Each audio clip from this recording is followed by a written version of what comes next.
இயேசுவின் நாமத்தினால் உங்களை வாழ்த்துகிறேன். மீண்டுமாக இந்த மாலை வேளையில உங்களை சந்திக்கிறதுல மிகுந்த மகிழ்ச்சி. நாம மனதை குறித்த பல காரியங்களை இந்த வருடத்தின் துவக்கத்திலிருந்து பார்த்து வருகிறோம்.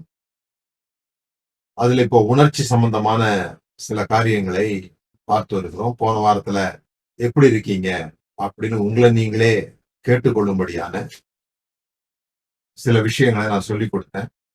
ட்ரைபிள் உள்ளவங்களுக்கு அந்த எக்ஸசைஸ் ஷீட்ஸ் யாரெல்லாம் சோமன் கேட்டு முடிச்சுட்டாங்களோ அவங்களுக்கு அந்த எக்ஸசைஸ் ஷீட் அனுப்பியிருப்பேன். ஸோ இந்த வாரமும் கூட அந்த மாதிரி எக்ஸசைசஸ் ட்ரைப் மெம்பர்ஸ்க்கு அனுப்புறோம். இது வெறும் ஒரு பிரசங்கமாக இல்லாம உங்க வாழ்க்கையில அது பிரயோஜனப்படணும் அப்படிங்கிறதுக்காக தான் இந்த பயிற்சி.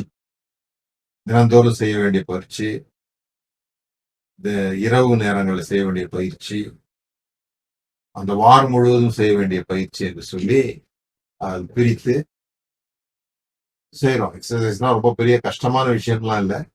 முக்கியமான விஷயம் என்னன்னா அவேர்னஸ். நாம இதை கற்றுக்கொண்டு இருக்கிறோம், இதை படிக்கிறோம். அப்படி படிக்கும்போது அது நம்மளுடைய வாழ்க்கையில அதை அபியாசப்படுத்துவது எப்படி எப்படி அப்ளை பண்றது அப்படிங்கிறதுக்கான சின்ன குறிப்புகள் தான் அந்த பயிற்சி. சின்ன ஏதோ ரொம்ப கடுமையான பயிற்சி, மிலிட்டரி எக்ஸசைஸ் எல்லாம் ஒன்றும் கிடையாது. ஸோ போன வாரம் அநேகருக்கு அந்த செய்தி பிரயோஜனமா இருந்தது அப்படின்றத கேள்விப்பட்டு ரொம்ப சந்தோஷம். நாம ஏதோ ஒரு பெரிய அனல் பறக்கும் பிரசங்கங்கள்லாம் நம்ம பண்ணல, அதுவும் பண்ணுவோம். ஆனா இது உங்க வாழ்க்கையோடு கூட இருக்கிற நடைமுறைகளை நம்ம பேசுறோம். அதற்கு சில வேதாகம கேரக்டர்ஸ், வேதாகமத்தோட சில கேரக்டர்ஸோட கூட அதை நம்ம ஒத்து பார்க்கிறோம். முக்கியமாக சில நபர்களை நம்ம தொடர்ந்து பார்க்கிறோம். யோசேப்பு, தாவீது, இவங்கெல்லாம் நம்ம அடிக்கடி இதுல கவனிக்கிறோம். ஏன்னா இவங்க ரொம்ப முக்கியமானவர்களாக அந்த சயின்டிபிக்கா, சைக்காலஜியா இந்த மாதிரி விஷயங்கள்லாம் பேசுவதற்கு முன்பாகவே அவர்களுக்கு ஏதோ அந்த நேரத்துல அதுக்கு என்ன பேர் வச்சிருந்தாங்கன்னு தெரியல அந்த சப்ஜெக்டுக்கு. இப்ப நாம அந்த சப்ஜெக்டுக்கு சைக்காலஜின்னு பேர் வச்சிருக்கிறோம். சப்ஜெக்ட் எப்பவுமே இருக்குது. எப்பொழுதுமே மனதை எப்படி கட்டுப்படுத்துவது, உணர்ச்சிகளை எப்படி கையாளுவது, நாம விரும்புகிற காரியங்களை அடைவது எப்படி, தேவனோடு கூட தொடர்பு கொள்ள ஆவிக்குரிய பயிற்சிகள் என்ன, இதெல்லாம் எப்பொழுதுமே இருக்குது. பேரு வேற வேற மாறிக்கிட்டே வருது. அதே மாதிரி ஒவ்வொரு குழுவினரும் அதற்கு அவங்க செய்யற காரியங்களுக்கு வெவ்வேறு மாதிரி இருந்தாலும் பேர் ஒரே மாதிரி இருக்கு. தியானம் அப்படிங்கிறதுக்கு இந்தியாவில் வேற மாதிரி அதை புரிஞ்சுக்கிறாங்க. எபிரேயர்கள் அதை வேற மாதிரி புரிஞ்சு வச்சிருந்திருக்கிறாங்க. செயல்கள் வேற வேற, பேர் ஒண்ணு. அதே போல செயல்கள் ஒரே மாதிரி இருக்கும், பேரு வேற வேற மாதிரி இருக்கும். ஜபம் அப்படின்னு சொல்றோம். ஜபம் அப்படின்னு சொல்றதுக்கு சரியான தமிழ் வார்த்தையை போய் பார்த்தா மந்திரம் சொல்லுதல் அப்படின்னு இருக்கு. நிகண்டு அப்படின்னு சொல்லி அந்த தமிழுக்கு தமிழ் அர்த்தம் கொடுக்கிற டிக்ஷனரிஸ் இருக்கு. ஆக்சுவலா ஜபம்ன்றது தமிழ் வார்த்தையான்னு தெரியல. அதனால அதற்கு ஒரு தமிழ் அர்த்தம் என்னன்னா மந்திரம் சொல்லுதல் அப்படின்னு இருக்கு. அப்ப அந்த மந்திரம் சொல்லுதல் அப்படியே டிரான்ஸ்லேட் பண்ணியிருந்தாங்க, தமிழ்ல டிரான்ஸ்லேட் பண்ணியிருந்தாங்கன்னா இப்ப இயேசு இரவு முழுவதும் மந்திரம் சொன்னார் அப்படின்ற மாதிரி படிப்போம். ஆனா ஜெபம் அப்படின்ற அதை நம்ம புரிந்து கொள்ளும் பொழுது நம்முடைய செயல் வேற மாதிரி இருக்கு இல்லையா? ஜெபம்னா வேற மாதிரி இருக்கு. சோ உணர்ச்சிகளை கையாளுதல் அந்த காலங்களிலேயே மிக பிரம்மாண்டமான முறையில இதெல்லாம் செஞ்சிருக்கிறாங்க. உணர்ச்சிகளை கையாளாதவங்க எப்படி கஷ்டப்பட்டாங்க, அவங்களோட எமோஷன்ஸை சரியான விதத்துல கையாண்டவர்கள் எவ்வளவு மேன்மை அடைஞ்சாங்க அப்படிங்கிற ஸ்டோரிஸ் எல்லாம் பைபிள்ல நிறைய இருக்கு. அதாவது நம்ம புரிந்து கொள்ள வேண்டியது, நாம் உணர்ச்சிகளால் உண்டாக்கப்பட்டவர்கள் அல்ல. நமக்கு உணர்ச்சிகள் இருக்கிறது. ரெண்டுக்கும் ரொம்ப வித்தியாசம் இருக்குது. We are not made up of feelings. We are having feelings. இது நம்ம புரிந்து கொள்ள வேண்டியது. நமக்கு அதனாலதான் ஒருத்தருக்கு ஒருத்தர் இப்ப எல்லாருக்கும் கை இருக்கு, எல்லாருக்கும் கண் இருக்கு, எல்லாருக்கும் கால் இருக்கு. எல்லாரும் காலால நடக்கிறோம், கையால சாப்பிடுறோம், குரலால பேசுறோம், வாய் திறந்து பேசுறோம். இது எல்லாருக்கும் ஒரே மாதிரி நடக்குது. ஆனா உணர்ச்சிகள் என்பது ஒருத்தருக்கு வேறு வேறு மாதிரி இருக்கு. ஒருத்தர் ஒரு செயலை செய்யும் போது நான் அடைகிற அதே உணர்ச்சியே இன்னொருத்தர் அடையிறது இல்லை. அப்போ எனக்கு உணர்ச்சிகள் இருக்குது. ஆனா நான் இந்த கை கால்களை போலவே பிறக்கும் பொழுதே அந்த உணர்ச்சிகளால் உண்டானவன் அல்ல. அதுதான் ரொம்ப முக்கியமா நாம புரிந்து கொள்ள வேண்டிய ஒரு விஷயம். ஆனா பொதுவாகவே பைபிள் எப்படி ஸ்டோரி ஆரம்பிக்குது? ஏன் இயேசு கிறிஸ்து சத்தியத்தை அறிவீர்கள், சத்தியத்தையும் அறிவீர்கள், சத்தியம் உங்களை விடுதலையாக்கும்னு சொன்னாரு. அப்போ சத்தியம் எதுல இருந்து நம்மளை விடுதலையாக்கும்? ஜெயில இருந்து சத்தியம் விடுதலையாக்குமா? அல்லது பழக்க வழக்கங்கள்ல சத்தியம் நம்மளை விடுதலையாக்குமா? நிறைய பேர் அப்படிலாம் நம்புறோம், யோசிக்கிறோம், அப்படிலாம் நடக்குது. ஆனா சத்தியம்னு சொல்லும் போது, சத்தியம் உங்களை விடுதலையாக்கும் அப்படின்னு சொல்லும் போது ஆட்டோமேட்டிக்கா எதுல இருந்து அது விடுதலையாக்கும் புரிந்து கொள்ளப்படுகிறது, புரிந்து கொள்ளப்பட வேண்டும் என்று சொன்னா சத்தியத்துக்கு ஆப்போசிட் பொய் தானே. அப்போ சத்தியத்தையும் அறிவீர்கள், சத்தியம் உங்களை விடுதலையாக்கும்னா சத்தியம் எதுல இருந்து நம்மளை விடுதலையாக்குது? பொய்யிலிருந்து நம்மளை விடுதலையாக்குது. ஏன் பொய்யிலிருந்து நம்மளை விடுதலையாக்க வேண்டியிருக்குன்னா, மனிதர்கள் எல்லாரும் பொய்க்கு அடிமைப்பட்டு இருக்கிறாங்க. ஏதோ ஒரு பொய்யான விஷயத்த நம்பிட்டு இருக்கிறாங்க. அவங்க நம்புறதுனால அது உண்மை நினைச்சுக்கிறாங்களே தவிர நிறைய நேரத்துல பொய்ய நம்புறாங்க. அந்த பொய்ய விதைக்கிறது தான் பைபிளோட முதல் ஸ்டோரியா சர்ப்பத்தினுடைய வேலையாக காட்டப்பட்டிருக்கு. கடவுள் உன்னை நேசிக்கல, கடவுள் உனக்கு எல்லாத்தையும் தரல, இந்த பழத்தை மட்டும் ஒழிச்சு வச்சுட்டாரு, இந்த பழத்தை சாப்பிட்டா நீ அவரை போல மாறிடுவ. இந்த பொய்கள் விதைக்கப்பட்ட உடனே அந்த பொய்யினுடைய மாயையில சிக்கிறதுனால மனிதர்கள் தங்களை நிர்வாணிகள் என்று உணர்ந்தார். அப்போ சத்தியத்தை அறியும் போதுதான் நாம் அந்த பொய்கள் விடுதலையாகும். பொய்ன்றது யாரோ நமக்கு உட்கார்ந்து பாடம் சொல்லிக் கொடுக்க வேண்டியது இல்லை. இப்படிதான் பொய் சொல்லணும் அப்படின்லாம் சொல்லிக் கொடுக்க வேண்டியது இல்லை. உலகம் முழுவதும் நாம கேட்கிற விஷயங்கள்ல, கலாச்சாரங்கள்ல நிறைய பொய்கள் இருக்கிறது. நிறைய நேரத்துல இப்படி சொல்றதை நம்ம கேள்விப்பட்டிருப்போம், அல்லது நாமளே அதை அடிக்கடி சொல்ற ஒரு விஷயம்தான். நான் ஏன் அப்படி பேசணும்னா அவன் என்னை கோவப்படுத்திட்டான், அல்லது அவன் அப்படி சொன்ன உடனே எனக்கு கோவம் வந்துடுச்சு அப்படின்னு சொல்றோம். யார் சொன்னது இப்படி சொன்னா கோவப்படணும் அப்படின்னு சொல்லிட்டு?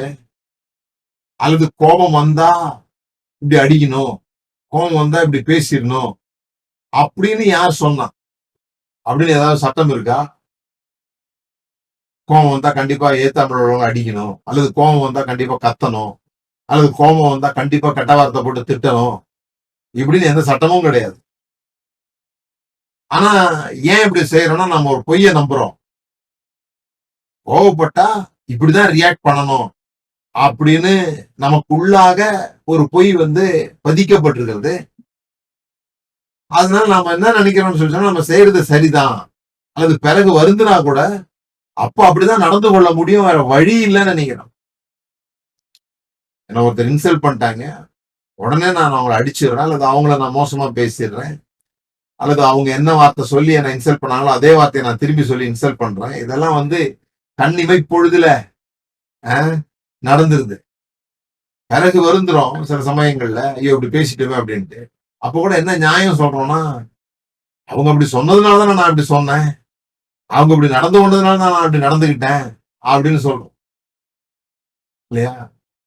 ஒருவன் வலது கணத்தில் அறைந்தால் அவனுக்கு உன் மறுகணத்தையும் திருப்பி காட்டு அப்படிங்கிற, அதுதான் எமோஷன்ஸை கையாளுகிற விதமாக சொல்லப்படுகிறது. ஏன்னா நம்ம ஏற்கனவே பார்த்துருக்கிறோம் எமோஷனை எப்படி நம்ம ப்ராசஸ் பண்றோம் அப்படின்னா, ஒண்ணு ஃபைட்டு, இல்லைன்னா ஃபிளைட்டு, ஒண்ணு ஓடிடுவோம், இல்ல எதிர்த்து அடிச்சிருவோம், இல்ல ஃப்ரீஸ் ஆகி நின்றுவோம், இந்த 3 வகையில நாம எமோஷன்ஸை கையாளுறோம். சில சமயங்கள்ல என்ன நம்ம எமோஷனே நமக்கு தெரியாது. அதனால நாம அதுவும் ஒட்டி இருக்கிற மாதிரி இருக்கிறோம். நம்மளை விட்டு நம்ம தூரமா இருக்கிறோம். புரிந்து கொள்ளாதவர்களாக இருக்கிறோம். அதனாலதான் அதை நேம் பண்ண சொன்னோம். அதுக்கு ஒரு பேர் கொடுங்க அப்படின்னு சொன்னோம் போன வாரத்துல. இந்த வாரத்துல ஒரு உண்மையை நாம புரிந்து கொள்ளணும். we are not our feelings. நம்முடைய உணர்வுகள் தான் நாம் இல்லை. நமக்கு உணர்வுகள் இருக்கிறது, அதற்கு பேர் கொடுக்கணும், அதை அறிந்து கொள்ளணும். இந்த சட்டை நான் போட்டிருக்கிறேன்னு எனக்கு தெரியணும். என்ன கலர்ல போட்டிருக்கிறேன், இது என்ன துணியில செஞ்சிருக்குது, இதெல்லாம் தெரிஞ்சு வச்சுக்கலாம். ஆனா இந்த சட்டை தான் நான் கிடையாது. You are not your feelings. அப்போ என்ன நடக்குது அப்படின்னு சொல்லி சொன்னா, நாம வாழ்க்கையில எப்பொழுதுமே ரியாக்ட் பண்றோமே தவிர ரெஸ்பாண்ட் பண்ண மாட்டோம். நம்முடைய ரியாக்ஷனை தான் நம்ம ரெஸ்பான்ஸ்ன்னு யோசித்துக்கிறோம். இத தமிழ்ல எப்படி சொல்றது, நாம பல நேரங்கள்ல பதில் சொல்கிறது இல்லை. ஒரு விஷயத்துக்கு அல்லது ஒரு வாதத்துக்கு பதில் சொல்றது இல்லை, எதிர்வினை ஆற்றுகிறோம். எதிர்வினை ஆற்றுவது என்பது வேறு, பதில் சொல்வது என்பது வேறு. புரியுதுங்களா? அதை நீங்க கூகுள்ல போட்டு செக் பண்ணி பாருங்க. நான் உங்களுக்கு காண்பிக்கிறேன். React versus respond. ரியாக்ஷன்னா என்ன, ரெஸ்பாண்ட்னா என்னன்னு புரிந்து கொள்ளுங்க. எதிர்வினை ஆற்றுதல் தான் ரியாக்ட் பண்றது, அல்லது உணர்ச்சிகளால் தூண்டப்பட்டு யோசிக்காமல் செய்யும் செயல். இதான் ரியாக்ஷன். நாம ஒவ்வொரு முறையும் நீங்க கவனிச்சு பாத்தீங்கன்னா, எது இப்படி கூட சொல்லுவாங்க, நாங்கள் என்ன ஆயுதங்களை எடுக்க வேண்டும் என்று எங்கள் எதிராளிகள் தான் தீர்மானிக்கிறார்கள் அப்படின்னு சொல்லுவாங்க. ஏன் நாம நம்மளுடைய காரியங்களை தீர்மானிக்கிறது இல்லை, அது இயேசு தீர்மானித்தார். எதிரி எவ்வகையான ஆயுதத்தை எடுத்தாலும் நான் இந்த ஆயுதத்தை தான் எடுக்க போறேன், அன்பெனும் ஆயுதத்தை தான் நான் எடுக்க போறேன். எப்படிப்பட்ட ஆயுதங்கள் எனக்கு விரோதமாக எழும்பினாலும், ஒருவேளை அது துரோகமா இருக்கலாம், கூட இருந்தவர்களே காட்டி கொடுக்கறதா இருக்கலாம், அல்லது பொய் குற்றச்சாட்சிகளாக இருக்கலாம், அல்லது மலையிலிருந்து கீழே தள்ளிவிட பார்க்கலாம், எல்லாரும் ஓடி போகலாம். என்ன வகையான ஆயுதத்தை எதிராளி எடுத்தாலும் நான் ஒரே விதமான ஆயுதத்தை, நான் எவ்விதமான ஆயுதத்தை எடுக்க வேண்டும் என்று நான் தான் தீர்மானம் பண்ணுவேன் அப்படின்றத இயேசுவினுடைய விஷயம். இது ரியாக்ஷன். என்ன ரியாக்ஷனு? உணர்ச்சி வசப்பட்டு எதிர்வினை ஆற்றுதல் என்பது உணர்ச்சிகளால் தூண்டப்பட்டு யோசிக்காமல் செய்யும் செயலாகும். ஆனால் பதிலளித்தல் என்பது சூழ்நிலையை புரிந்து கொண்டு நிதானமாக யோசித்து எடுக்கப்படும் சரியான முடிவாகும். இந்த எதிர்வினை ஆற்றுதலுடைய இயல்பு என்னன்னு பாருங்க. இது ஒரு தன்னிச்சையான மற்றும் உணர்ச்சி வசப்பட்ட செயல். ஆத்திரம், பயம், அதிர்ச்சி, இதெல்லாம் இது எதிர்வினை ஆற்றுதல்னு சொல்றோம். சிந்திக்காமல் அது உடனடியாக நடக்கிறதுதான் அதனுடைய செயல்முறை. அதனுடைய விளைவு என்ன? பெரும்பாலும் சிக்கலை அதிகமாக்கும் அல்லது உறவுகளை பாதிக்கும் நம்ம ரியாக்ட் பண்ணும்போது. உதாரணமா கோபத்தில் இருக்கும்போது கத்துவது அல்லது பொருள்களை தூக்கி எறிவது, இது ஒரு எக்ஸாம்பிளா சொல்றோம். ஆனா பதிலளித்தல் என்பது இது சிந்தனையுடன் கூடிய விழிப்புணர்வு மற்றும் கட்டுப்பாடான செயல். இதான் புரிஞ்சுக்கணும். விழிப்புணர்வு தான் இங்க ரொம்ப முக்கியம். இந்த வருஷத்தினுடைய துவக்கத்துல 3வது 4வது வாரங்கள்ல இதை பத்தி நான் பேசியிருக்கிறேன். எப்படி அவேர்னஸ் மைண்ட்ல வேலை செய்யுது அப்படின்னு சொல்லி, மூளை எப்படி வேலை செய்யுது அதை நான் சொல்றேன். செயல்முறை, ஒரு கணம் யோசித்து சூழ்நிலையை கையாளுவது. இப்ப விளைவு என்ன? இது சிக்கல்களை தீர்க்கவும் ஆரோக்கியமான விவாதத்திற்கும் உதவும். அப்படியே ஃப்ரீஸ் ஆகி நின்னுன்னு அர்த்தம் கிடையாது, அல்லது ரியாக்ட் பண்ணணும் உடனே ஃபைட் பண்ணணும்னு அர்த்தம் கிடையாது. ஃபைட்டோ அல்லது ஃபிளைட்டோ ரெண்டும் ரியாக்ஷன் தானே. ஃப்ரீசிங்கோட ஒரு ரியாக்ஷன் தானே. ஆனா இந்த பதிலளிப்பது என்பது ஆரோக்கியமான விவாதத்திற்கு உதவும். கோபமான தருணத்தில் ஒரு முறை மூச்சை இழுத்து விட்டு நிதானமாக பேசுவது. அப்போ ரியாக்ஷன் என்பது உங்கள் உணர்வுகள் உங்களை ஆளுகின்றன. ரெஸ்பாண்ட் என்பது நீங்கள் உங்கள் உணர்வுகளை ஆளுகிறீர்கள். இதான் நாம புரிந்து கொள்ள வேண்டிய இன்றைய செய்தியில நீங்க முக்கியமா புரிந்து கொள்ள வேண்டிய விஷயம். Are we are reacting or responding? ஒவ்வொரு செயலு போதும் நான் எதிர்வினை ஆற்றுகிறேனா அல்லது பதில் சொல்லுகிறேன்? அப்ப எதிர்வினை ஆற்றுகிறதுனா என்ன? யோசிக்காம பட்டுன்னு அதுக்கு பதில் அளித்துறது. அதுக்கு அவங்க என்ன செஞ்சாங்களோ அதுக்கு இதான் செய்யணும் போல் இருக்கு அப்படின்னு சொல்றது. அப்போ நம்முடைய உணர்ச்சிகளின் கீழே உணர்ச்சிகள் நம்மை ஆளுகின்றன. ஆனா பதில் அளிக்கும் போது நிதானமாக நம்ம பதில் அளிக்கிறோம் அப்படின்னு சொல்லி சொன்னா, நிதானமாகனா ரொம்ப லேட்டா இல்ல, அது ஃப்ரீசிங்ல வருது. ஐயோ என்ன பண்றதுன்னு தெரியல, அமைதியா இருந்துருவோம், அப்படி இல்ல. அதை பத்தி தான் நான் உங்களுக்கு விளக்க போறேன். ரியாக்ஷன் எப்படி இருக்குது? ஸ்பீடா இருக்குது, அன்கான்சியஸா இருக்குது, ஆட்டோமேட்டிக்கா இருக்குது. ஆனா இந்த இதை எப்படி நாம கொண்டு வர்றது, நம்முடைய கட்டுப்பாட்டுக்களை கொண்டு வர்றதுன்னா அததான் கேப் அப்படின்னு சொல்றோம். ஒரு இடைவெளி விடுதல். நம்முடைய ரியாக்ஷனுக்கும் ரெஸ்பாண்டுக்கும் இடையில நாம கொடுக்கக்கூடிய ஒரு விஷயம் என்னன்னா கேப். ஒரு ஒரு கயிறு இங்க கிடக்குதுன்னு வச்சுக்கோங்க, இமேஜினேஷன். நீங்க இந்த பக்கம் நிக்க போறீங்களா அந்த பக்கம் நிக்க போறீங்களான்றதுதான் கேள்வி. நீங்க ஒரு காரியத்துல ஈடுபடும் பொழுது அது பயம், பதட்டம், எரிச்சல் போன்ற காரியங்கள், கோபத்தை உண்டாக்குகிற விஷயங்கள் நடக்கும் பொழுது இதுதான் த்ரெட்னு சொல்றோம். அந்த த்ரெட்டை ஏன் நாம த்ரெட் ஏன் நமக்கு வருதுன்னு சொல்லி சொன்னா, நம்முடைய மூளையில அமைகள் டாலா அப்படிங்கிற ஒரு பகுதி இருக்கு. நான் அதை நீங்க புரிந்து கொள்வதற்காக பின் மூளை என்று சொல்லுகிறேன். இப்போ முன் மூளைன்னு ஒண்ணு இருக்குது, பின் மூளைன்னு ஒண்ணு இருக்குது. இந்த முன் மூளை என்ன பண்ணுதுன்னா, அந்த மூளை லாஜிக்கெல்லாம் யோசிக்கும், ரீசனிங் எல்லாம் கொடுக்கும். அது சிந்திக்கிற மூளை, அல்லது இப்படி வச்சுக்கலாம், சிந்திக்கிற மூளை, உணர்கிற மூளைன்னு வச்சுக்கலாம் நம்ம புரியறதுக்காக.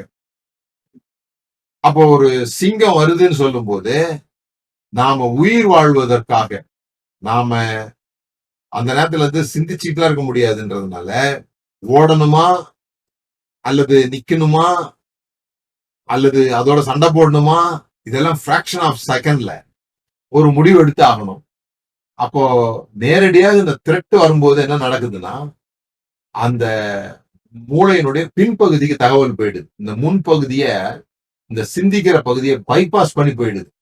அதனாலதான் நம்ம நிறைய நேரம் சிந்திக்கிறது, நாம அந்த உணர்வுகளின் அடிப்படையிலேயே வேலை செய்யணும். ஏன்னா இப்ப சிங்கம் வர வேண்டியது இல்லை, நம்முடைய மனைவிட்ட இருந்து ஒரு டெக்ஸ்ட் வந்தாலே போதும், ஒரு எஸ்எம்எஸ் வருது, ஒரு வாட்ஸ்அப்ல ஒரு செய்தி வருது, அல்லது கடங்காரன் ஒரு செய்தி வருதுன்னு சொல்லி சொன்னா அந்த செய்தியும் நமக்கு சிங்கம் மாதிரி தான் தோன்றுகிறது. நம்முடைய ஃபீலிங்ஸ்ல ஒரு மிரட்டல் அல்லது ஒரு பதட்டத்தை ஏற்படுத்தக்கூடிய வந்த உடனே நாம சிங்கத்தை எதிர்கொள்கிற மாதிரி அது நினைச்சுக்கிட்டு அந்த வேலைகள்லாம் அது செய்ய ஆரம்பிச்சிடும். இம்மீடியட்டா என்ன பண்ணணும் அப்படின்னு யோசிக்காம நாம காரியங்களை செய்வதற்கு உதவியா இருக்கிறது அந்த பகுதி. ஆனா அதுவே நமக்கு சில சமயம் தீமையா மாறுது. அது வெறும் அனிமல் இன்ஸ்டிங்க்டா இருக்குது. நாம மனிதர்களா இருக்கிறோம், பசுத்தாவியால் நிரப்பப்பட்டவர்களா இருக்கிறோம், தேவனை அறிந்தவர்களா இருக்கிறோம். நம்முடைய எமோஷன்ஸை பசுத்தாவியான கீழே நம்மளால கொடுக்க முடியும்னு சொல்லும் போது நாம அங்கதான் கவனம் செலுத்த வேண்டிய அவசியத்துல இருக்கும். அப்ப ஒவ்வொரு முறையும் நான் கொஞ்சம் கேப் கொடுக்கும் போது, எனக்கு ஒரு நிகழ்வு நடக்குது, உடனே எனக்கு ரியாக்ஷன் வருது, நான் கேப் கொடுக்கும் போது நான் ரெஸ்பாண்ட் பண்ணுவதற்கு அது எனக்கு உதவியா இருக்குது. அந்த கேப் எவ்வளவு பெருசா இருக்குதோ அவ்வளவு நான் எமோஷனல் இன்டெலிஜென்ஸ் உடையவனா இருக்கிறேன், உணர்ச்சி ரீதியான புத்திசாலியாக நான் இருக்கிறேன். எமோஷனல் கோஷியன்ட் எனக்கு இருக்குது. சில பேருக்கு ஒரு ரொம்ப தின்னா இருக்கும், அது ரொம்ப மெல்லீஸா இருக்கும். அதை நம்ம பெரிதாக பெரிதாக பெரிதாக்க யோசேப்பு மாதிரி ஆக முடியும். யோசேப்புலாம் ஆச்சரியமான அளவுல அந்த கேப்ப பெருசா வச்சிருக்கிறார். என்னன்னா ஒரு நாள் 2 நாள் இல்ல அவருக்கு பிரச்சனை, பல ஆண்டு கால பிரச்சனைய அவங்க சகோதரனை சந்திக்கும் போது எவ்வளவு அழகா அதை ஹேண்டில் பண்ண முடியுது. பொங்காம, கோபத்துல கொந்தளிக்காம, நீங்க கவலைப்படாதீங்க, பயப்படாதீங்க, உங்களுக்கெல்லாம் ஜீவரட்சணை செய்யும்படி தேவன் தான் என்னை அனுப்பியிருக்கிறார் அப்படின்லாம் சொல்லணும், அப்படிலாம் யோசிக்கணும்னு சொல்லி சொன்னான். ஏன் இந்த உணர்ச்சிக்கு பேர் கொடுக்க சொன்னோம் அப்படின்னு சொல்லி சொன்னா, நான் இந்த பின் மூளையில என்னுடைய உணர்ச்சி மூளையில தகவல் போகும்போது அதுக்கு பேர் இருக்காது. அதனால அதை யோசிக்க முடியாது. நான் இப்போ பயப்படுறேன், நான் இப்போ கோபப்படுறேன் அப்படின்னு வாய் திறந்து சொல்லும்போது அந்த தகவல் முன்மூளைக்கு போய் சிந்திக்க தூண்டுது.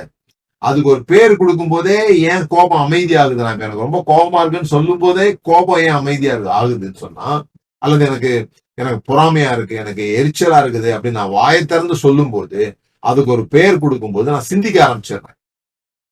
அது சிந்திக்க ஆரம்பிக்கும் போது இந்த மூளையில இருந்து பின் மூளையில இருந்து என் தகவல் நிறுத்தப்பட்டு முன்மூளைக்கு வருகிறதுனால என்னால தெளிவாக சில காரியங்களை பார்க்க முடிகிறது. நான் இன்ஸ்டிங்க்டா ரியாக்ட் பண்ணல.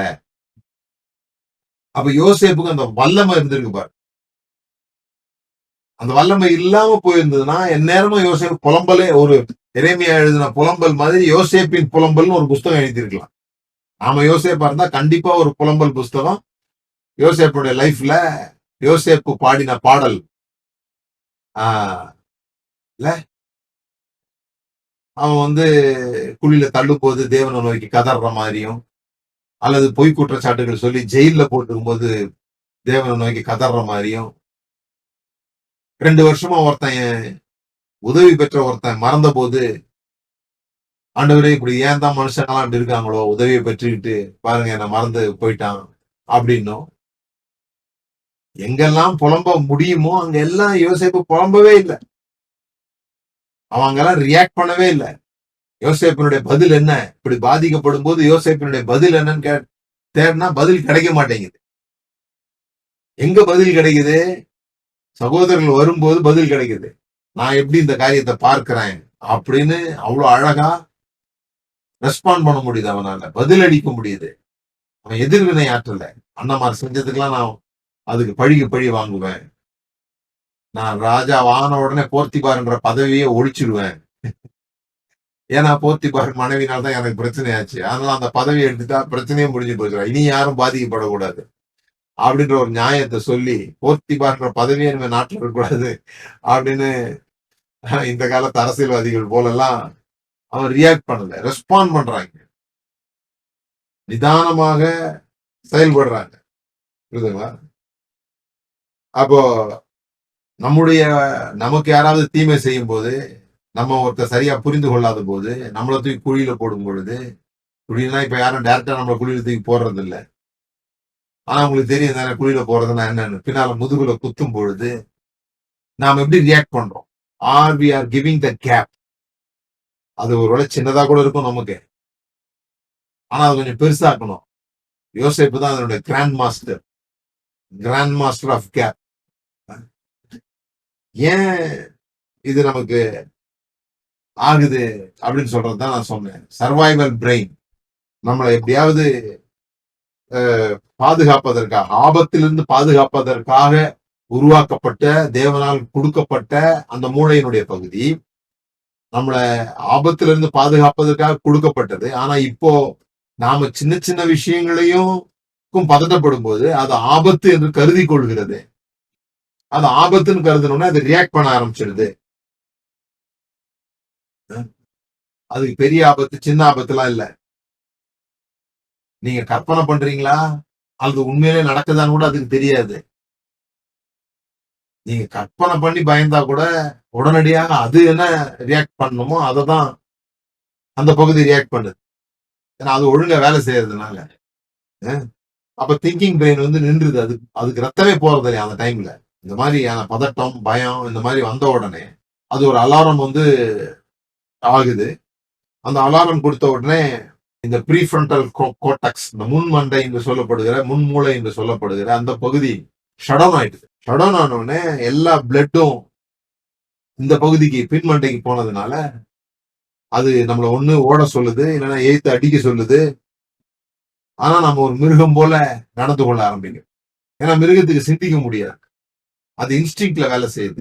நாமளும் அந்த பகுதியை இந்த சிந்திக்கிற பகுதி, மனிதனாக நம்மை மாற்றி வைத்திருக்கிற இந்த சிந்திக்கிற பகுதிக்கு பிரெயின் அந்த பிளட் போகலன்னு நாமளும் மிருகங்களை போல நடந்து கொள்ள பார்ப்போம். புரியுதுங்களா? பயங்கரமான எக்ஸாம்பிள் நமக்கு பைபிள் சொல்லணும்னா சாம்சன் தான். சாம்சன் வந்து எதையும் சிந்திக்கிறது கிடையாது. அவர் ஃபுல்லாவே உணர்ச்சியின் அடிப்படையில வேலை செஞ்சவர். எந்த வேலையா இருந்தாலும் உணர்ச்சியின் அடிப்படையில தான். அது பெண்ணு பார்க்கறதா இருந்தாலும் சரி, விடுகதைக்கு பதில் சொல்றதா இருந்தாலும் சரி, உடனே எலும்பு எடுத்துட்டு போய் 1000 பேரை கொத்துறதா இருந்தாலும் சரி, அல்லது தூண்ல புடிச்சுக்கிட்டு சாய்க்கிறதா இருந்தாலும் சரி, சிங்கத்தின் வாயை கிழிக்கிறதா இருந்தாலும் சரி, என்ன செய்யணுமோ, நரிய பிடிக்கணுமா, எல்லாமே இன்ஸ்டிங்க்ட்ல வேலை செய்யறது தான். ஒரு கோபத்துல போய் வேலை செய்யறது தான். பழிவாங்கறதுக்காக செய்யறது தான். தான் நினைச்சது நடக்கலன்றதுனால செய்யறது தான்.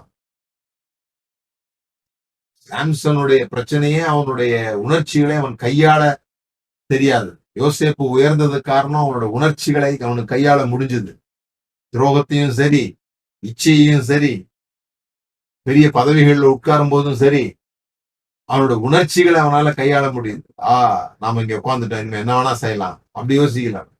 அவன் யோசேப்போட லைஃப படிக்க படிக்க ரொம்ப இன்ட்ரெஸ்டிங்கா இருக்கு. ஆர்வம் சொல்லிட்டாரு, நீ வந்து எனக்கு சாப்பாடை தவிர நீ சொல்லாம யாரும் கையும் அசைக்கூடாது, காலும் அசைக்கூடாது. ஆனா அவனுக்கு ஒரு விஷயம் நடக்கணும். அவங்க அப்பா இறந்த போது அவனுக்கு ஒரு விஷயம் நடக்கணும்னா அவன் அதை செய்து கொள்ள முடியும். பஞ்சம் இன்னும் முடியல.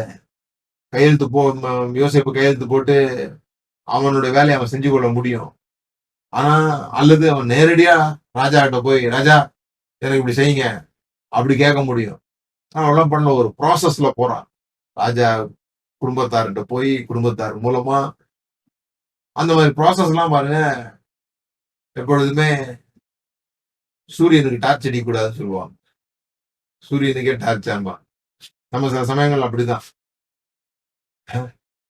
நம்ம ஒரு ஒரு பதவிக்கு வந்துட்டோம், ஒரு இடத்துக்கு வந்துட்டோம்னா, அல்லது யாரோ ஒரு முதலாளி நம்ம தோல்ல கை போடுறாருன்னா, உடனே நாமளும் முதலாளி தோல்ல கை போட்டுரும்.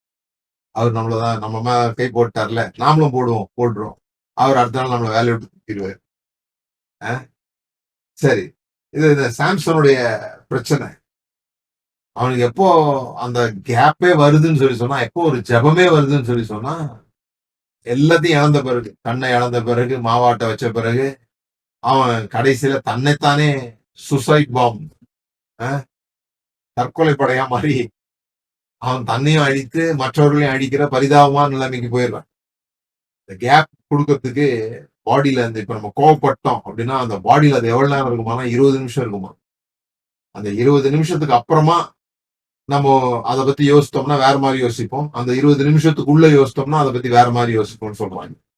அது உடம்புல தங்கி இருக்கக்கூடிய அந்த டைம் வந்து 20 மினிட்ஸ் சொல்றாங்க. இந்த ஹைஜாக் நடக்குது இல்லையா, இந்த ஹைஜாக் இங்க ரத்தம் ஓடாம இங்க பின்னால ரத்தம் ஓடுது. அந்த சிந்திக்கிற மூளை அடுத்து மறுபடியும் ஓப்பன் ஆகுறதுக்கு 20 மினிட்ஸ் ஆகுதுன்றாங்க. ஸோ சிம்சனோட லைஃப் எப்படி போயிடுச்சு அப்படின்னு சொல்லி சொன்னா, ஃபீல் பண்றது, ரியாக்ட் பண்றது, அழிக்கிறது, வருத்தப்படுறது.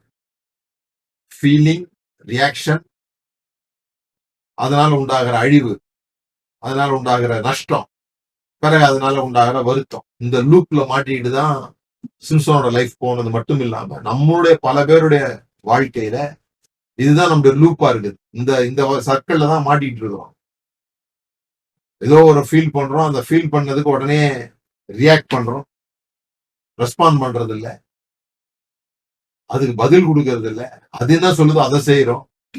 அதை செஞ்சதுனால உண்டாகிற நஷ்டம் ஒண்ணு நடக்குது. உறவுகள்லயோ, பணத்திலேயோ, அல்லது வேலையிலேயோ, சோசியலாகவோ, எங்கேயோ ஒரு இடத்துல இந்த ரியாக்ட் பண்ண உடனே ஒரு நஷ்டம் நடக்குது. நஷ்டம் நடந்த பிறகு வருத்தம், அதுக்காக வருத்தப்படுறோம். அந்த வருத்தம் ஒரு ஃபீலிங்ஸை நமக்கு உருவாக்குது. அந்த ஃபீலிங் அடிப்படையில மறுபடியும் ரியாக்ட் பண்ணும். இப்படியே அந்த மாய வட்டம் வந்து பெருசாகிட்டே போய் நம்முடைய வாழ்க்கைய நாசமாக்கிடுது. கடைசி நேரத்துலதான் சிம்சன் வந்து அவ்வளோ அவனுடைய தசைகள்ல, அவனுடைய சரீரத்துல அவ்வளோ இயற்கைக்கு அப்பாற்பட்ட வல்லமை இருந்தா கூட இந்த கேப்ல அவனுக்கு ஒரு ஸ்ட்ரென்த்துமே இல்லாம போச்சு. ரியாக்ட் பண்றதுல ஒரு ஸ்ட்ரென்த்துமே இல்லாம போச்சு. முதல் முதல் விஷயம், நாம ஏன் நம்மளால உணர்ச்சிகளை கையாள முடியலன்னா இந்த சர்வைவல் பிரெயினை நாம அமைதிப்படுத்த முடியாததுனால. ரெண்டாவது விஷயம், ஏன் அப்படின்னு சொன்னா, நாம அதுக்கு எப்படி ஒரு ஒரு முக்காடு போடுறோம்னு சொன்னா, ஒரு ஒரு ஒரு தியாலஜி குடுக்குறோம் அப்படின்னு சொன்னா, நான் எதா இருந்தாலும் பட்டு பட்டுன்னு பேசிடுவேன். எதையும் ஒழிவு முறைய வச்சு பேச மாட்டேன். அப்படியே கோபம்னா கோபத்த அப்படியே காமிச்சிருவேன். கோபம் இருக்கிற இடத்துல தான் குணம் இருக்கும், அது இருக்கும், இது இருக்கும், நிறைய விஷயங்கள்லாம் சொல்றோம். அதுக்கு பேர் இந்த நான் அத்தன்சிட்டியா இருக்கிறேன். அத்தன்டிசிட்டியா இருக்கிறேன்னா, உண்மையா இருக்கிறேன். நான் எதையும் மறைக்க விரும்பல. அப்படி சொல்லுவோம். ஆனா, நீதிமொழிகள் 29:11 என்ன சொல்லுது பாருங்க. நீதிமொழிகள் 29:11 மூடன் தன் உள்ளத்தை எல்லாம் வெளிப்படுத்துகிறான். ஞானியோ அதை பின்னுக்கு அடக்கி வைக்கிறான். எவ்வளவு அழகா போட்டிருக்கு பாருங்க. மூடன் தன் உள்ளத்தை எல்லாம் வெளிப்படுத்துகிறான். ஞானியோ அதை பின்னுக்கு அடக்கி வைக்கிறான். சோ எல்லாத்தையும் வெளிப்படுத்துறது அப்படிங்கிறது ஒரு சுய கட்டுப்பாடு இல்லாம நான் எல்லாத்தையும் அப்படியே சொல்லிடுவேன்றது ஒன்றும் பெரிய பரிசுத்தமான அல்லது ஆண்டவருக்கு பிடிச்ச ஒரு ஆவிக்குரிய வாழ்க்கை ஒன்றும் கிடையாது. அது ஒரு ஸ்பிரிச்சுவல் லாங்குவேஜ், அவ்வளவுதான். ஒரு ஆவிக்குரிய மொழியை பயன்படுத்தி நம்மளை நாமளே மறைத்துக் கொள்ள பயன்படுத்துகிற ஒரு விஷயம். பேதுரு பாருங்க, இயேசு கூடவே இருந்த ஆளு, எல்லாம் உங்களுக்கு தெரியும். ஆனா அந்த இயேசு கைது செய்யப்பட்டு சிலுவையில் அறையப்பட கொண்டு போகும் முன்னால அந்த நெருப்பு பக்கத்துல, உனக்கு இயேசுவ தெரியுமா, இவரும் இயேசுவோட இருந்த ஆளுன்னு சொன்ன உடனே அந்த பயம் பதட்டம்லாம் ஒரு நிமிஷம் கூட யோசிக்க முடியும். ஏவாள் அந்த அந்த கனியை கண்டு அதை பறித்து புசிக்கிறார். அதை பார்த்த உடனே கொஞ்சம் கேப் கொடுத்திருந்தான்னா, இப்படி சொன்னதா நாம தானே இப்ப சொன்னோம், அப்புறம் மறுபடியும் இதே நம்ம செய்யறோமே அப்படின்னு அவ யோசிக்கல. அது பார்க்கறதுக்கு இன்பமா இருக்குது, கண்களை தெளிவிக்கிறதா இருக்குது. உடனே ரியாக்ஷன். இந்த கேப் இல்ல, கொஞ்சம் நிதானம் இல்ல, இடைவெளி இல்ல. அதுக்கு பேதுரு அந்த சூழ்நிலை எப்படி வேணா கையாண்டிருக்கலாம். இவனும் இவர் கூட இருந்தவங்க தான் அப்படின்னு சொன்னோடனே, என்ன எங்க பாத்தீங்க, எப்ப பாத்தீங்க, எப்படி நான் தான் சொல்றீங்க, இப்படிலாம் கேட்கல. உடனே ரியாக்ஷன், எனக்கு தெரியாதுன்னு சத்தியம் பண்ணவும் சபிக்கவும் துவங்கினான். பிறகு வருந்துறான். இந்த ரியாக்ஷன்ல நடக்கிற எல்லாமே நமக்கு நஷ்டத்தையும் வருத்தத்தையும் தான் கொடுக்கும். வாழ்க்கையில யோசிச்சு பாருங்க, எப்பெல்லாம் நம்ம ரியாக்ட் பண்ணிருக்கோமோ அப்பெல்லாம் அது நஷ்டத்தை கொடுக்கும், பிறகு அதுக்கு வருத்தத்தை கொடுக்கும். ஆனா ரெஸ்பாண்ட் பண்ணும்போது தெளிவா இருக்கும், பின்னால வருந்த வேண்டியது இல்லை. சோ பேதுரு நிறைய நேரத்துல நம்ம அப்படிதான் பதற்றம், பயம் வந்தோடனே வாயை திறந்துடுறோம். வாயை திறக்காம இருந்தா நிறைய விஷயம் நல்லது. ஆனா வாயை திறக்கும் போது ஏதாவது வந்துருது. வாயை திறக்கும் போது ஏதாவது வந்துருது. அது கொஞ்சம் நிறுத்தணும். அது ஒரு ஃபில்டர் போடணும். தாவீதெல்லாம் ஜெபம் பண்ணும்போது ஜெபம் பண்றாரு பாருங்க, வாய்க்கு காவல் வையும் அப்படிங்கிறாரு. வாய்க்கு காவல் வைங்க, எதையும் நான் உளறிடக்கூடாது, டக்குன்னு பேசிடக்கூடாது, கொஞ்சம் நிதானிக்கணும். அதை எதுக்கு எடுத்தாலும் ஒரு இன்டென்சிட்டி, எதுலயுமே ஒரு வேகம் இருக்கும் சில பேருக்கு. அந்த வேகமும் நம்முடைய இந்த ரியாக்ஷனுக்கு ஒரு காரணமா மாறுது. நம்மளால அமைதியா இருக்க முடியாததுக்கான ஒரு காரணமா மாறுது. சோ அப்படி நடக்கும்போது என்னெல்லாம் கான்சிக்வன்ஸ் நம்ம பார்க்கிறோம் அப்படின்னு சொன்னா, ஒண்ணு, சொன்ன வார்த்தைகளை திருப்பி எடுக்க முடியாது. அது மன்னிப்பு கேட்கலாம், வருத்தப்படலாம், ஆனா அதை இல்லாமக்க முடியாது. ஒரு முறை அந்த வார்த்தையை சொல்லிட்டோம்னா அது சொன்னதுதான். அது நம்முடைய மனதை வெளிப்படுத்துறது. சே, இவ்வளவு நாள் இவன் நம்மளை பத்தி இப்படித்தானே யோசித்து வச்சிருந்திருக்கிறான், அல்லது இவ்வளவு நாள் இப்படித்தானே இருந்திருக்கு. அந்த மாதிரியான மனதை வெளிப்படுத்துகிற ஒரு விஷயம் வார்த்தை. அப்ப அந்த வார்த்தைய கொஞ்சம் அழகுபடுத்தி பேசவும், நிறுத்தி நிதானமா பேசவும், இந்த வார்த்தைக்கு பதிலாக வேறு வார்த்தை இருக்குதா, இத சொல்றதுக்கு, இதே காரியத்தை சொல்றதுக்கு வேற ஏதாவது வார்த்தையை பயன்படுத்த முடியுமா அப்படின்னு யோசிக்க ஒரு டைம் கொடுக்குறோம் பாருங்க. அதுதான் உணர்ச்சிகளை கையாளுகிற விஷயம். புரியுதுங்களா? எங்க பேசினாலும் சரிதான். Gap protects your relationship. உறவுகளை இந்த கேப் தான் பாதுகாத்து கொள்ளும். ஒரு எனக்கு அடிக்கடி சொன்ன ஒரு விஷயம் ஞாபகம் இருக்கு. ஒரு ஆளை எருமாடு மாதிரி இருக்கிறான் பாரு அப்படின்னு சொன்னா இருந்தாலும் கோவம் வந்துடும். அதே இத பசு மாதிரி இருக்கிறான் பாருன்னு சொல்லி சொன்னா கோவம் வராது. ரெண்டுமே மாடுதான். ஆனா நம்ம சொல்ற அந்த அர்த்தம் புரிதல் எப்படி இருக்கு பாருங்க. அப்போ ஒரே விஷயத்த கூட வேற வார்த்தைகள் அதுக்கு இருக்குதான்னு யோசிக்கலாம். இதை இப்படியே சொல்லாம வேற விதமா சொல்ல முடியுமா அப்படின்னு சொல்லலாம். நாங்க பிகின்ல இந்த முறை பிகின்ல நாங்க வந்த முதல் நாள்ல இருந்து எக்ஸசைஸ் கொடுத்தேன். யார் எதை பேசினாலும் முதல்ல எடுத்த உடனே ஆமான்னு சொல்லிட்டு தான் பேசணும். யார் என்ன சொன்னாலும் அவங்க என்ன கேட்கறாங்க அதெல்லாம் நீங்க கவனிக்க வேண்டியது இல்லை. எதற்கு பதில் அளிச்சாலும் முதல்ல ஆமான்னு சொல்லி ஆமா அப்படி சொல்லிட்டு அடுத்ததை பேசணும் அப்படின்னு சொல்லி ஒரு சின்ன பயிற்சி கொடுத்தோம். அது நம்மளுடைய வார்த்தைகளை கண்ட்ரோல் பண்ணுது. நாம நினைச்சதெல்லாம் பேசல. இதெல்லாம் பயிற்சிகள் மூலமா தான் வருது பாரு. நம்ம தொடர்ந்து இதே மாதிரி இந்த சைக்கிள்ல போகும்போது இந்த வட்டம் பெரிதாகும் போது ஃபீல் பண்றோம், ரியாக்ட் பண்றோம், டிஸ்ட்ராய் பண்றோம், பிறகு வருத்தப்படுறோம். இது போகும்போது இது ஒரு பழக்கமா மாறிடுது. நான் ஏற்கனவே சொல்லியிருக்கேன் இல்லையா? ஒரு காரியத்தை திரும்ப திரும்ப செய்ய அது ஒரு புது பாதைய மூளையில உருவாக்கிடுது. அது நம்மளுடைய நியூரல் பாத்வேவை ஸ்ட்ரெங்தன் பண்ணுது. நாம அந்த ரியாக்ஷன் ஆட்டோமேட்டிக் நினைக்கிறோம். அப்படி இல்ல. அது நாம ஆட்டோமேட்டிக்கா ஆக்குறோம். எப்படி இப்போ நம்ம டிரைவிங் பண்ணும்போது ஆட்டோமேட்டிக்கா நம்மளால அதை ஓட்ட முடியுதோ அது போல இப்ப கவனமே இல்லாம ஓட்ட முடியறது போல அது கவனமே இல்லாம நடந்துருது. ஆனா அது முதல்ல நம்ம இந்த ரியாக்ஷனை திரும்ப திரும்ப செஞ்சதுனால. ஆனா ஒவ்வொரு முறை நம்ம இப்ப அதை பாஸ் பண்ணும் போதும் ஒவ்வொரு முறை நிறுத்தும் போதும் அந்த பாத்வே நம்ம வீக்கன் பண்ணிக்கிட்டே இருக்கிறோம். அழிக்க முடியாது. ஆனா வீக்கன் பண்ணிக்கிட்டே இருக்கோம். அதை பலவீனப்படுத்திக்கிட்டே இருக்கிறோம். இது ரெண்டும் நடக்கும்போது மூணாவது ஆட்டோமேட்டிக்கா பரிசுத்தாவியானவரை துக்கப்படுத்துகிற விஷயங்களும் இப்படிதான் நடக்குது. அதனாலதான் நீங்கள் கோபம் கொண்டாலும் பாவம் செய்யாதிருங்கள் அப்படின்னு சொல்லிட்டு நிறைய விஷயங்களை சொன்ன பிறகு அவர் சொல்றாரு, பரிசுத்தாவியானவரை துக்கப்படுத்தாதிருங்கள். எபேசியர் 4வது அதிகாரத்துல நம்முடைய கோபத்தை பத்தி, கசவை பத்தி, எரிச்சலை பத்தி எல்லாம் சொன்னதுக்கு அப்புறமா சொல்ற விஷயம்தான் இந்த பரிசுத்தாவியை துக்கப்படுத்தாதிருங்கள் சொல்லி. இது எல்லாம் இந்த பின் மூலையில இருந்து வருகிற விஷயங்கள் என்பதை நாம் புரிந்து கொள்ளும். இதை எப்படி செய்யலாம் அப்படின்னு சொல்லி நான் முடிக்கிறேன். ஒரு 4 ஸ்டெப்ஸ். ஒண்ணு சரீர பிரகாரமாகவே ஒரு ஒரு காரியம் உங்களுக்கு பதட்டமாகுது, ஒரு காரியம் உங்களுக்கு கோபமா ஏதோ ஒண்ணு நீங்க ரியாக்ட் பண்ண போறீங்கன்னா, இந்த போலீஸ்காரங்க வண்டியை நிறுத்துறதுக்கு அப்படின்னு செய்வாங்கல்ல, அது மாதிரி நீங்க இப்படி கூட செஞ்சுக்கலாம். ஸ்டாப் அப்படின்னு நீங்க காமிக்கலாம். உங்களுடைய சரீரத்துல ஏதாவது ஒரு விதத்துல நீங்க அதை ஸ்டாப் பண்ணு. ஸ்டாப். நீங்க பேச போறீங்க, ஏதோ பேச போறீங்கன்னா வாயை கொஞ்சம் இப்படி பொத்திட்டு ஏதாவது ஒரு விதத்துல பாடி மூலமா, சரீரம் மூலமாக அதை நிறுத்தணும். ஏதோ ஒரு மெயில் கோபமா அடிக்க போறீங்கன்னா கையை நீங்க அந்த இதுல இருந்து எடுக்கணும். கீபோர்ட்ல இருந்து அந்த கைய எடுக்கணும். புரியுதுங்களா? அல்லது கொஞ்சம் எழுந்து டக்குன்னு அப்படி நிக்கணும். நீங்கள் அமர்ந்திருந்து நானே தேவன் என்று அறியுங்கள். அமர்ந்திருந்து போட்டிருக்க இடத்துல ஆங்கிலத்தை பி ஸ்டில் அப்படின்னு போட்டிருக்கு. B still. ஃப்ரீஸா இருக்கிறது இல்ல, ஸ்டில்லா இருக்கிறது, ரியாக்ட் பண்ணாம இருக்கிறது. அது வீக்னஸ் கிடையாது. அந்த ஸ்டாப் வொர்ஷிப். இந்த நேரத்துல ஒரு சின்ன ஜபம், ஒரு சின்ன மூச்சு விடுதல், ஒரு கவுண்டிங்ல மூச்சு விடுறது. கவுண்டிங்ல ஒரு 4 கவுண்ட் பண்ணி மூச்சை உள்ள எடுத்து நம்ம இதெல்லாம் உடனே ஐயோ மூச்சு பயிற்சி கொடுக்குறாருன்னு சில பேர் சொல்லுவாங்க. ஆனா பொதுவாகவே நம்ம இதெல்லாம் செய்வோம்.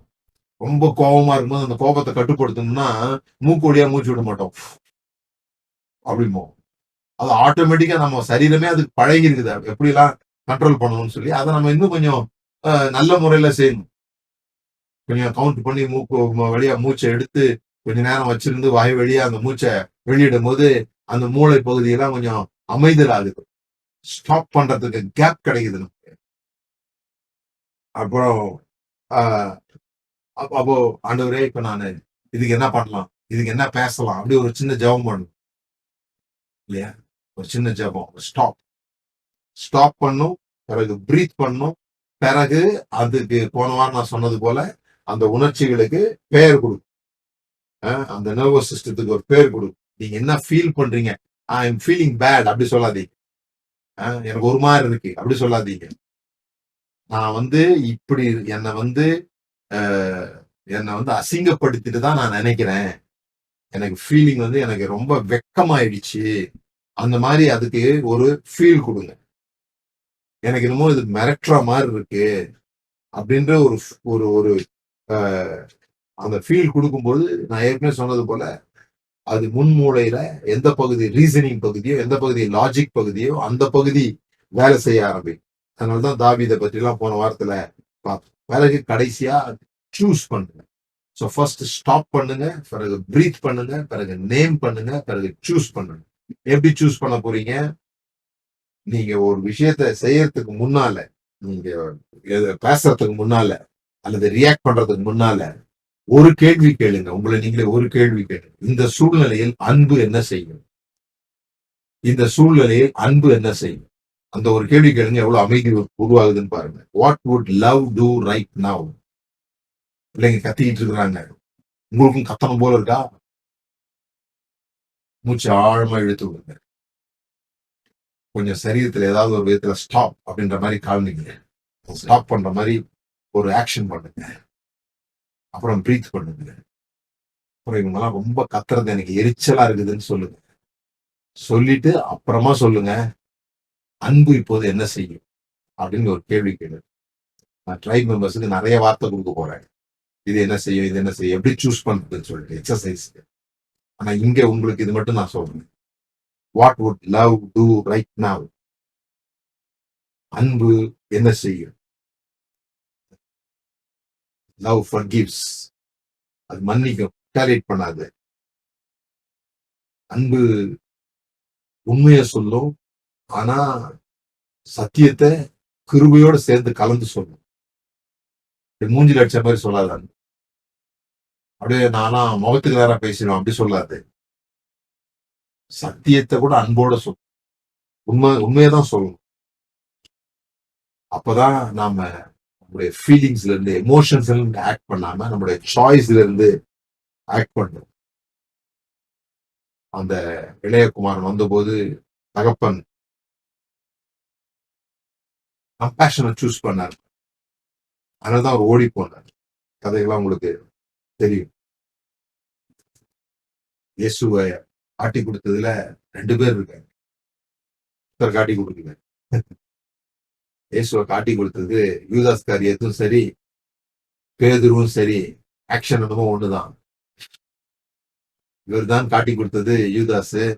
அவர் எனக்கு தெரியவே தெரியாதுன்னு சொன்னது பேதுரு. ஆனா அந்த கேப் இல்லாததுனால அது வருத்தத்தை எப்படி கையாளணும்னு தெரியாததுனால யூதாஸ் நான்கு கொண்டு சேர்த்தான்.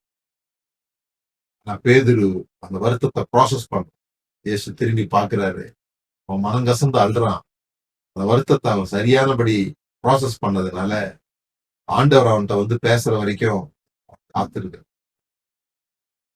2 நெருப்பு, ஒரு நெருப்பு பக்கத்துலதான் அது அவங்க எல்லாம் கொளுத்தி வச்ச நெருப்பு பக்கத்துல குளிர்காய போகும்போது இயேசுவை மறுதலிக்க வேண்டிய ஒரு சூழ்நிலை வந்துருச்சு. ஆனா இயேசு ஒரு நெருப்பை ஏற்றி வச்சு அதுல மீனை வச்சு அந்த நெருப்பை ஏற்றி வைத்து இயேசு காத்திருக்கிறார். கடைசியில அங்க வரும்போதுதான் இயேசு கேட்கிறார், நீ என் அன்பா இருக்கிறாய, நீ என் அன்பா இருக்கிறாயா? அப்போ அவன் ரியாக்ட் பண்ண, ரெஸ்பாண்ட் பண்ண, பதில் சொல்றான், உங்களுக்கே தெரியும் அப்படிங்கிறாங்க. இது வரைக்கும் இருந்த பேதுருவை அந்த கொஞ்சம் வித்தியாசமா நம்ம பார்க்கிறோம். எதையும் முந்தி முந்தி செய்யற அத அந்த பேதுருவை நம்ம அங்க பார்க்க முடியல. சோ இந்த வாரம் நீங்க செய்ய வேண்டியதெல்லாம் have gaps. கொஞ்சம் கேப் எடுத்துக்கோங்க. உணர்ச்சிகளை உங்க கண்ட்ரோல் வச்சுக்கோங்க. நீங்க உணர்ச்சிகளால் ஆளப்படாதீங்க. 4 ஸ்டெப் தான். சரீர பிரகாரமா ஒரு ஆக்ஷன், ஸ்டாப். பயமா இருக்குதா, நில். பயத்தை பயமே நில் அப்படின்ற மாதிரி ஒரு ஆக்ஷன் கொடுங்க. பிறகு நல்லா ரிலாக்ஸா ஆழமா மூச்சு இழுத்துட்டு நல்ல ஒரு சின்ன ஜபம் பண்றேன். உங்களுக்கு எது சரியோ அது செய்யுங்க. பிறகு அந்த உணர்ச்சிகளுக்கு பேர் கொடுங்க. பிறகு அன்பு இப்பொழுது என்ன செய்யும் என்ற கேள்வியை கேளு. நம்ம ஆசீர்வதித்திருக்கிறார். இந்த உணர்ச்சிகளை நீங்க கையாளுவதன் மூலமாக நிச்சயமாக யோசேப்பை போல நீங்களும் உயர முடியும், நானும் உயர முடியும் நம்புறேன். நான் சாம்சனை போல நம்ம இருக்க வேண்டியது. எதுக்கு எடுத்தாலும் உணர்ச்சி பட்டுக்கிட்டு நஷ்டத்தை உண்டு பண்ணிட்டு பிறகு வருத்தப்பட்டு இருக்க வேண்டியது. நிதானமா இருப்போம், காத்திருப்போம். எப்படி யோசேப்பு உயர்வுக்காக காத்திருந்தாலும் அதே போல காத்து அது உங்க வாழ்க்கையில நடக்கும். அது நம்ம ஆசீர்வதிப்பார். தொடர்ந்து சிந்திப்போம்.